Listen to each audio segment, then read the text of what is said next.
నమస్తే న్యూస్ 24 తెలుగుకి స్వాగతం. వార్తల్లో ఇప్పుడు ముఖ్యాంశాలు చూద్దాం. ప్రముఖ గేయ రచయిత కవి అందశ్రీ అంత్యక్రియలు ప్రభుత్వ అధికారుల లాంఛనాలతో గట్కేసర్ స్మృతి వనంలో ముగిశాయి. మేడ్చల్ జిల్లా గట్కేసర్లో హైదరాబాద్ వరంగల్ జాతీయ రహదారితో పాటు ఔటర్ రింగ్ రోడ్డును ఆనుకుని మేడ్చల్ ఎమ్మెల్యే క్యాంపు కార్యాలయం పక్కన ప్రభుత్వం కేటాయించిన 6 ఎకరం స్థలంలో అందశ్రీ స్మృతి వనంలో అంత్యక్రియలు ముగిశాయి. అంతిమయాత్రలో పాల్గొన్న సీఎం రేవంత్ రెడ్డి, పీసీసీ అధ్యక్షులు మహేష్ కుమార్ గౌడ్, మంత్రులు జూపల్లి కృష్ణారావు, దుద్దిళ్ల శ్రీధర్ బాబు, పొంగులేటి శ్రీనివాసరెడ్డి, ఎమ్మెల్యే చామకూర మల్లారెడ్డి, మాజీ MLA Malipeddi Sudheer Reddy, MLC Teenmar Mallanna, professor Kodandaram, Vimalakka, Pasam Yadagiri, Medchal జిల్లా collector Manu Chowdary, joint collector Vijayender Reddy, Keesara RDO Upender Reddy, doctor Enugu Narasimha Reddy తదితరులు పాల్గొన్నారు. ఈ సందర్భంగా సీఎం రేవంత్ రెడ్డి మాట్లాడుతూ తెలంగాణ ఉద్యమంలో కీలక పాత్ర పోషించిన అందశ్రీని కోల్పోవడం చాలా బాధాకరమని, అందశ్రీ రచించిన నిప్పుల వాగు సంకలనం తెలంగాణలో ప్రతి గ్రంథాలయంలో పెట్టిస్తామని అన్నారు.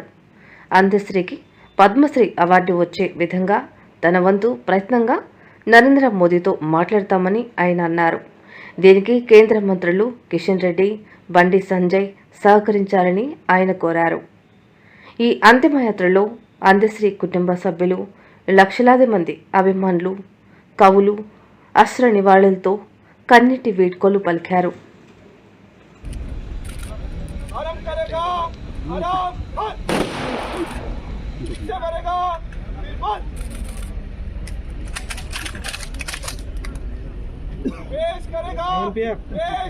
जरा पक्का जरगा मन आराम करेगा आराम से भरेगा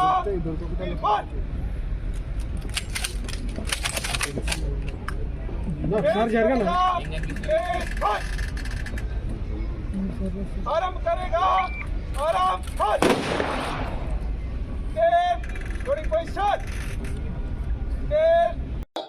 తీర్చిదిద్దాలని జయ జయ హే తెలంగాణ గానాన్ని పాఠ్యాంశంగా మార్చి వారి స్ఫూర్తిని ఎల్లకాలం, ఈ తెలంగాణ ఉన్నంత కాలం తెలంగాణ రాష్ట్ర సాధనలో అందశ్రీ గారు పోషించిన పాత్రను శాశ్వతం చేయడమే కాకుండా వారి జీవితకాలం రచించిన రచనలను ఒక పుస్తక రూపంలో వారు రచించడం జరిగింది. నిప్పుల వాగు.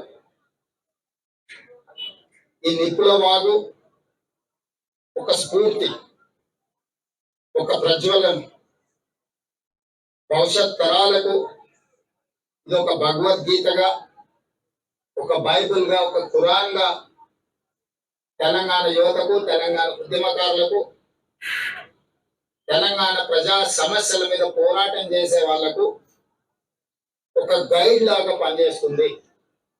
అందుకే నిప్పుల వాగును 20,000 ప్రచురణలు తెలంగాణ ప్రాంతంలో ఉండే ప్రతి లైబ్రరీలో, తండాలలో, గూడాలలో, మారుమూల పల్లెల్లో ఉండే తెలంగాణ సమాజం అంతా అందశ్రీ గారి స్ఫూర్తితో వారి రచనలో ఉన్న సారాంశాన్ని తీసుకొని పేదలకు సేవలు అందించడానికి ఉపయోగపడే విధంగా నిప్పుల వాగు గ్రంథాన్ని ప్రతి లైబ్రరీలో పెట్టే విధంగా ప్రభుత్వం చర్యలు తీసుకుంటుంది.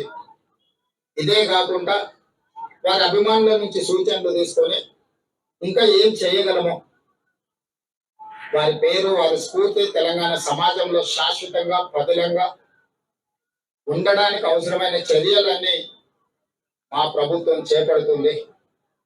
వారు ఏనాడు వారి ఆరోగ్యం గురించి, వారి ఆర్థిక పరిస్థితుల గురించి, కుటుంబ సభ్యుల గురించి ఏనాడు కూడా అందశ్రీ గారు ఆలోచన చేయండి.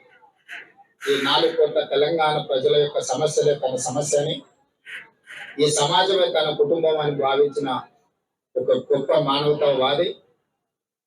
నాకు వ్యక్తిగతంగా మనసుకు చాలా దగ్గరగా, వారి ఆలోచన, వారి స్ఫూర్తి ఎప్పుడు నాకు కలిగించే విధంగా వారు కలిసినప్పుడల్లా మాట్లాడేవాడు. వారిని కోల్పోవడం తెలంగాణ సమాజంతో పాటు నాకు, నా కుటుంబానికి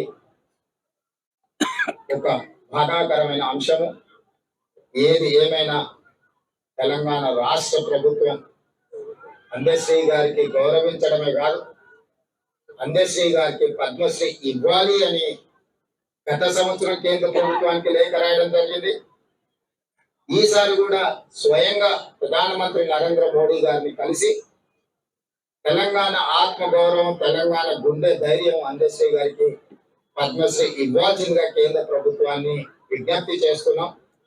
మిత్రుడు కిషన్ రెడ్డి గారిని, బండి సంజయ్ గారికి కూడా నేను సూచన చేస్తున్నా, మీ వంతు ప్రయత్నం మీరు చేయండి. తెలంగాణ రాష్ట్ర ముఖ్యమంత్రిగా అందశ్రీని గౌరవించుకోవాల్సిన బాధ్యత తెలంగాణ ప్రజల తరఫున మీ మీద, నా మీద ఉన్నది. తప్పకుండా వారికి పద్మశ్రీ వచ్చే విధంగా, ఆ గౌరవం దక్కే విధంగా రాష్ట్ర కేంద్ర ప్రభుత్వాలు ప్రయత్నం చేద్దామని తెలియజేస్తూ, వారి అభిమానులకు, ఇక్కడికి విచ్చేసిన మీడియా మిత్రులకు, వారి పట్ల మీరు చూపించిన అభిమానానికి నేను కృతజ్ఞతలు తెలియజేస్తూ సెలవు తీసుకుంటున్నాను.